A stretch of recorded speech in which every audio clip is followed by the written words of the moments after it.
Okay, it's been a while since I played any Elite Dangerous, at least on the channel. It's been a while since I played it in general, but I've just been getting back into it the last few days, and I actually got the expansion, so that should make it a bit more interesting. I'll talk a bit later about why I stopped playing it. There are some issues that still bother me, but anyway, this is my new ship, relatively new. I took it out to do some exploring, and yeah, the exploring can be a bit tiresome. So I'm going to try something a bit different now. Later on, I'm going to do a planetary landing, which is something I haven't actually done yet, which is something you can do with the new expansion. So I'm quite looking forward to that. But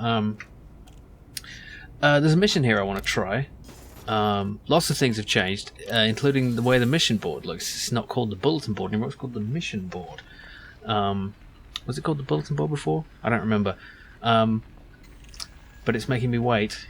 That's going to be a recurring theme. Stand by. Yeah. Okay, so I've been trying for the longest time since I started playing to get to be able to enter Alioth, and that's the way you do that is by the Alioth system. The way you do that is by doing jobs for the Alioth Independence. This guy had a hilarious mission last night. It was deliver 6 units of coffee in the name of democracy. Yeah. What's he saying here? I'd like to say it's a pleasure to see you again, Jim, but that wouldn't be exactly true. Huh. I feel like one of my viewers is speaking to me. The indications are most positive. We anticipate great results in the near future. I'm getting mixed messages from you, dude. Anyway, there's this mission here, which looks kind of interesting. It's one I've never done before. We need you to liberate 6 not hostages. Okay. It's like sheep. The plural of hostage is hostage. These goods are unique to this mission, and if lost, cannot be replaced. Well, really objectifying the hostages here, mate. So this is interesting. You have to track down this guy who's basically got hostages on his ship, and use these hatch breaker drones, which I haven't used before, and an FSD interdictor, which I have used before, and yeah, it's.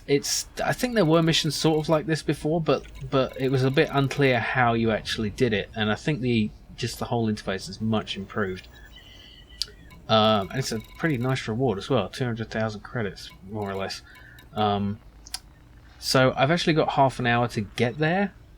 So, because target ETA is 2040 and it's 2012 right now.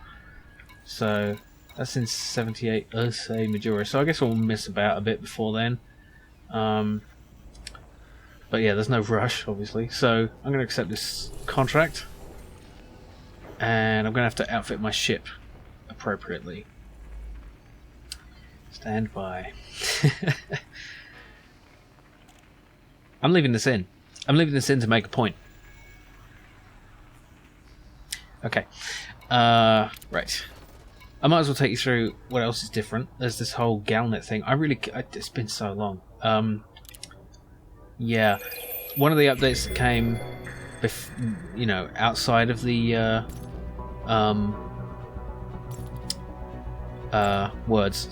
outside of the expansion was this whole power play thing, which I'll go through in a minute, but what I really want to talk about is this, the Thargoids. They've been teasing this for a bit, and I think they'll be coming soon, probably in the last sort of section of this expansion. I was very reluctant to buy this expansion before I learned that it's not just planetary landings. It's a whole bunch. There's like 4 or 5 different expansions that all like come out in sequence if you buy the whole lot together. It's kind of like a season pass, I guess. And one of them is the engineers. One of them is something else. I'll go through all that all later. I might do a follow-up videos to show each one as they come out. But let's go through this. Continuing our series on significant episodes from human history, blah blah blah. Are we learning the universe? No. Even before we expanded to space, we wondered about. Oops, I'm doing that wrong. Yeah. We've seen the aliens, and we've given them a name, the Thargoids. Accounts of Thargoid encounters are shrouded in so much ambiguity, it is hard to accept them as proof of extraterrestrial intelligence.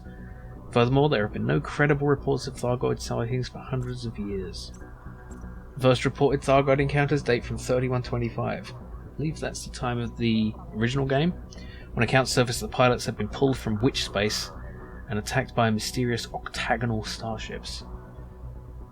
Witnesses asserted that these strange vessels were exceptionally fast and remarkably maneuverable. Pilots who survived these experiences were convinced they had encountered extraterrestrials and named the aliens Thargoids. As news of these encounters spread, rumours surfaced that the interdictions might be a response, to an earlier human attack.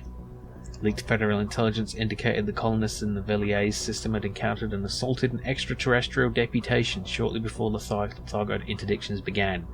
Suggestions that the Thargoid attacks were a reaction to this attack carried more than a hint of plausibility. Yeah, anyway, I'm not going to go through this whole thing, but basically it then goes through the events of Frontier First Encounters, the third game, in which the player character actually encounters the Thargoids and gets one of the ships, and there's this whole mycoid virus thing that's going on. But yeah, they've been completely absent from this game until maybe soon. But what we have been seeing is these so-called barnacles, unknown artifacts and unknown probes. Many believe these objects are of non-human origin, maybe even the Thargoids. So yeah, I haven't seen them, and I'm not sure where you find them, and it's kind of one of the things I don't really want to look up, because I want to kind of encounter them myself. But it would be cool to find one. They're like these sort of biotechnological things, and no one is really sure what they're for. Yeah, not sure what else has changed. Oh yeah, of course, the power play thing. The power play thing really doesn't appeal to me too much. Like I tried it for a bit, but it just really feels like you're pissing into the wind trying to do anything here. Like, and this interface is not really. I mean, you got to just sort of prepare systems and then expand and control, and it feels very spreadsheety. You know what I mean? And if you take a look at, let's look at the power on map thing. Now take a look at this, right? This is the territories of all the various powers involved. Whoops. It's gargantuan, and like it just damn it. It just makes me feel like I could not possibly make any difference to the events. And of course there are, thousands of people playing this game, so even the most obsessive player is going to only make a dent. It's going to be a whole community effort kind of thing.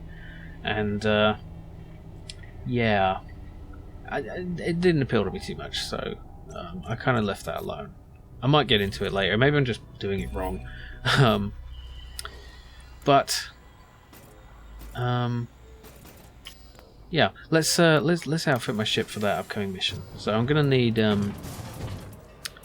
no, not core. This is different too. This is much better. This interface. It's not so confusing. As you may remember in the first part, I kind of got really confused and spent ages trying to figure out how to bloody do anything in terms of buying things. So, do I want to get rid of my discoveries? Which is more... Yeah, I kind of want to keep that, because that's actually useful. So I'm going to have to swap out my surface scanner and my fuel scoop. I'm going to need a hatch breaker limpet thingy. Do I need a really expensive one? Well, they're not even the most expensive. Well, the most expensive one available isn't expensive, so I'll just get it. Yes. Okay. And I'm sorry to give up this surface scanner. It's a good one. Well, I'm sure I'll find another one. What was the other thing? FSD interdictor. There we go. This lets me suck enemies out of hyperspace. Frame shift, that is. Let's go with that one or that one. I mean, I'm not going to want to keep it. And is there much difference? The range? I'll just get this one. Yes. Okay, that should be enough. Now I've got to. Oh yeah, I've got to make sure I put it in the fire group, and also make sure it's all stocked. Yes, limpets. Give me limpets. Oh, they actually take up cargo space, don't they? That's the thing. Let's get... I need 6 units of cargo space for the hostages.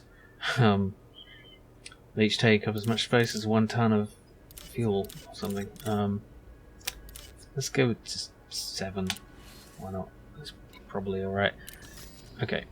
And set up a fire group. Okay. Right. There's no way to really do this with it. I'll just hang on. Chaff mulcher. No. Oh, FSD interdict. There we go. Okay, so I'll use this. What I'll do is I'll try to interdict and then use the hatch breakers and then destroy the ship once all the hostages are out, because I don't want to really attack the ship before that happens. I'm not sure if I have to get the shields down first. I guess I'll have to find that out. Okay, another big addition here is the engineers, and these are sort of unique, special vendors, I guess, who can like enhance your equipment. And you need to get. For some reason, it's taking ages to look. Yeah, so they each have different specializations and requirements. This engineer wants meta alloys, and I don't even know what that is. This one wants soon-till relics. This one just wants credits, and this one wants bounties. And this one I have to be invited by the Mafia, the Blue Mafia. Is that different to the Blue Man Group or Blue Sun? I'm quite interested in the frameshift drive expansions. I've actually got a really good frameshift drive on this ship. I was using it for exploring. It's a 20 light year jump, which isn't bad. It's the best one this ship can get. Anyway, let's get out of here, and I can try to do. What time is it? We've got about 20 minutes to get to that. I'll go on the map in a minute. Get out of the station first. I've got a new graphics card since last time I did. Allow for oncoming traffic in the Dude, I'm talking. Ugh, don't you hate that? When you're on a train or something and you're trying to talk to someone or listen to something and it's just the announcements come on and it's the same announcement you've heard 20 times already. Okay. Landing gear retracted. Full impulse. Oh, I'm speeding. Yeah. I've never got any problems with speeding, but apparently it's an infraction. Oh man. Clear of the station perimeter. Starcon out. You know, one of the things I really forgot is how beautiful this game is. I mean, look at that. I really wish I could go down to that planet, but the only planets you can actually land on are rocky planets without atmospheres, without asteroids. Which I understand, because, you know, trying to simulate all that, you know, even the rocky planets is a huge deal. It's funny, I'm making this video in the wake of the whole No Man's Sky thing, which allows you to explore a vast procedurally generated universe that's apparently all the same. There's very mixed opinions on that game, and it has apparently the most toxic fan base ever. I mean, some of them, the minority of the fans are pretty terrible. But the extreme is the worst. So I've heard. Anyway, let's not poke that particular bear. But yeah, see, that's nice and smooth now, not the horrible nightmare it was before. Yeah. So, yeah, the thing I wanted to talk about that really bugs me about this game, and basically the reason I stopped playing. Let's find a good example. So let's say I want to go here, 78 Majoris B. You know, just because say I've got a mission there or something, or I need to land on one of these things for a mission, because that icon there means you can actually land on the planet, which is kind of cool. And these are like outposts. So let's head there, shall we? We've got some time to kill, and that's a good thing, because this game wastes your time so much that, like, I end up listening to podcasts while I play it and stuff, because it's just everything takes so long. It doesn't seem like a lot right now, but if you play this a lot. You spend most of your time doing this, you know? And it's kind of like, people have talked about this game like, oh, it's Euro Truck Simulator in space, Space Truck Simulator. But it's actually not that, because Euro Truck Simulator has scenery that changes, and you know, this game has beautiful things in it, but not when you're flying in deep space like this. Like, okay, the stars are nice and I can look around and it is beautiful, but there's only so much, you know, it's a screensaver for like 5 minutes while I'm waiting here and sitting there doing nothing. And this is the reason I stopped playing it. You know, it's really big flaw with the game, and it really pisses me off, because I love the game aside from this, you know. And I don't know if they're going to address this, because one of the things Thargoids have been talked about as being really good at is hyperspace, and I guess frameshift drive by extension, even though it didn't exist last time they were around. I'm hoping that what they'll allow once like the whole Thargoid expansion comes out, I hope you'll be able to buy an in-system hyperspace jump, so you can just essentially teleport from, you know, at least to long distances. Like, maybe not from just like a planet to another planet, but maybe to other stars. Because I think if we take a look at this system map here, I'm guessing the reason this is so far away, most outposts aren't this far, so I'm picking on this thing a bit. But a lot of these are binary systems, so you know, you come out of hyperspace around this star here, and if you want to go to this outpost, you have to go, you know, really, really far to get there. And you know, let's actually go to this one instead. It doesn't really matter. I'm not actually going to land anywhere, but I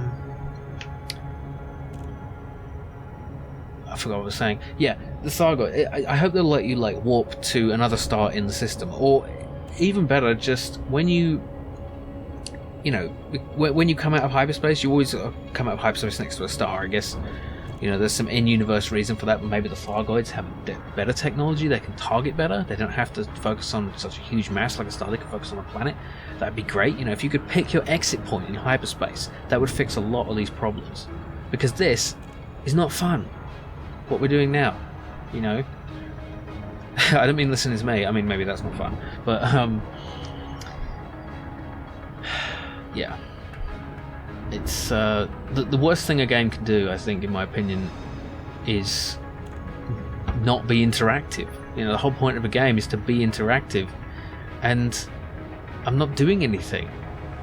I'm sitting here waiting to get somewhere. You know, it's like I'm barely even flying it. Even if I was playing Euro Truck Simulator, I'd at least have to turn, you know, and accelerate and slow down and avoid traffic. But there's nothing here. It's just empty space. And I get it. I understand why. It's like a consequence of the way the game world is, and you know, there's a lot of what's going on here is trying to obscure loading screens and area loading stuff behind, you know, the way that the transport system works. But if they can do some kind of in-system hyperspace jump, you know, make it cost more fuel, make it costly. Let us exchange our credits for time. You know, it's kind of like the free-to-play model, but with the in-game currency. You know, so if someone wants to be frugal, let them do the regular low-energy frame shift.